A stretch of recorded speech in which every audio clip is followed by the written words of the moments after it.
दोस्तों, आकांक्षा दुबे के गुनहगार समर सिंह आखिरकार पकड़ा ही गया, वो भी गाजियाबाद से।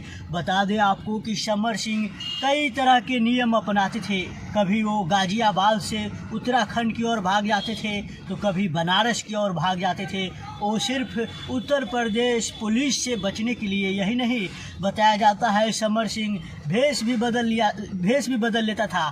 कभी मोचदारी बड़ा वाला लगा लेता था तो कभी औरत का भेष बदल लेता था, मतलब कि साड़ी साया भी पहन लेता था, जैसे कि आप देख सकते हैं।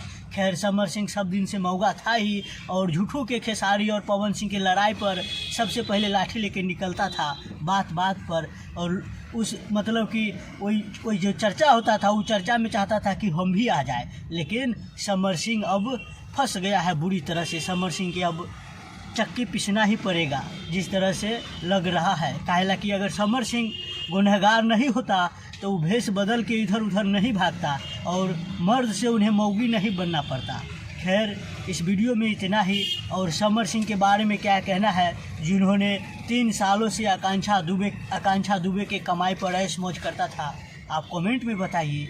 क्योंकि आकांक्षा दुबे की माँ खुलेआम बोल चुकी है कि समर सिंह ही 3 सालों से मेरी बेटी के पैसे पर कमाता था, मतलब कि मेरी बेटी की कमाई पर ही उड़ता था और मौज मस्ती करता था, और 3 सालों से 1 रुपया नहीं देता था। खैर, ऐसे महुआ कलाकार के बारे में आपको क्या कहना है, आप कमेंट में बताइए और इस वीडियो को शेयर कीजिए।